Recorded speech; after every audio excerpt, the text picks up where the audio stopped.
Hi, hello friends, welcome back to the Prime Content YouTube channel.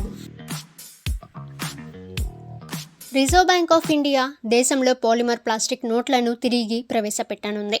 ఈ నోట్లు మన్నికమైనవిగా, సురక్షితమైనవిగా, అలాగే పర్యావరణ అనుకూలమైనవిగా ఉంటాయని, అలాగే ముద్రణ మరియు నిర్వహణ ఖర్చులను తగ్గించడంలో సహాయపడతాయని భావిస్తున్నారు. మొదటి దశలో 10 రూపాయలు మరియు 20 రూపాయల నోట్లను ప్రయోగాత్మకంగా జారీ చేయనున్నారు. భారత రిజర్వ్ బ్యాంక్ దేశ కరెన్సీలో విప్లవాత్మక మార్పుకు సిద్ధమవుతోంది. దశాబ్దం క్రితం మధ్యలోనే వదిలేసిన ఒక ప్రాజెక్టును పునరుద్ధరిస్తుంది. పాలిమర్ ప్లాస్టిక్ నోట్లను జారీ చేయడానికి ఆర్బీఐ మళ్లీ ప్రయత్నిస్తుంది. దీని మొదటి దశ త్వరలో ప్రారంభమవుతుందని వార్తలు వస్తున్నాయి.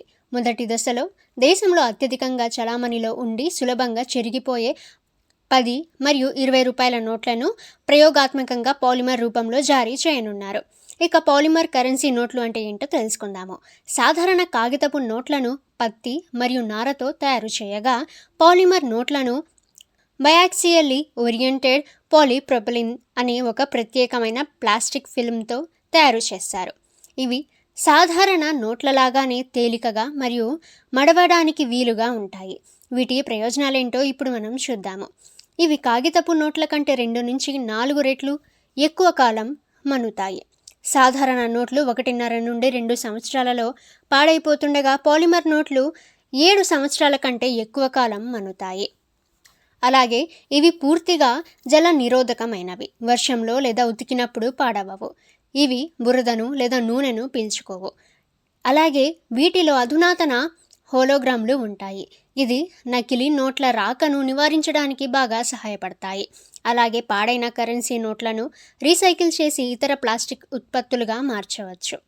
దేశంలో డిజిటల్ లావాదేవీలు విస్తృతంగా ఉన్నప్పటికీ కరెన్సీ వాడకం పెరుగుతుంది.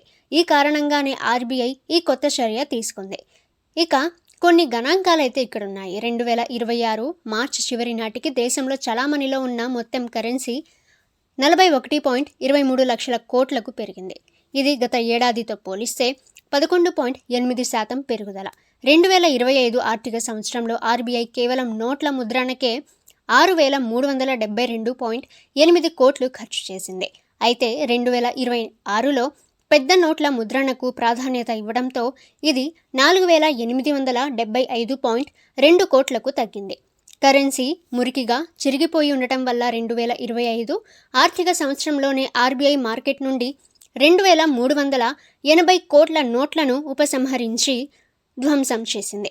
వీటిలో అధిక భాగం 500 మరియు 100 రూపాయల నోట్లే. పాలిమర్ నోట్ల ద్వారా ఈ భారీ ముద్రణ ఖర్చును, నోట్ల ధ్వంసాన్ని నివారించవచ్చు.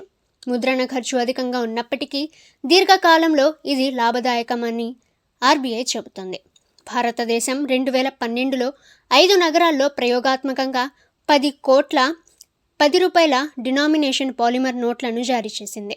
అయితే ప్లాస్టిక్ నోట్ల మందం కారణంగా ఏటీఎం యంత్రాలు పనిచేయకపోవడంతో ఈ ప్రాజెక్టును విరమించుకున్నారు. కొత్తగా రాబోయే పాలిమర్ నోట్లు ఇటువంటి సాంకేతిక అడ్డంకులను పరిష్కరిస్తాయి. ఓకే ఫ్రెండ్స్, ఇటువంటి లేటెస్ట్ న్యూస్ అందరికంటే ముందుగా మీరు తెలుసుకోవాలి అనుకుంటే ద ప్రైమ్ కంటెంట్ యూట్యూబ్ ఛానల్ని సబ్స్క్రైబ్ చేసుకోండి. వీడియో నచ్చితే వీడియోని లైక్ చేయండి. ఈ సమాచారాన్ని మీ ఫ్రెండ్స్ అండ్ ఫ్యామిలీ అందరికీ కూడా షేర్ చేయండి. నెక్స్ట్ వీడియోలో కలుసుకుందాము.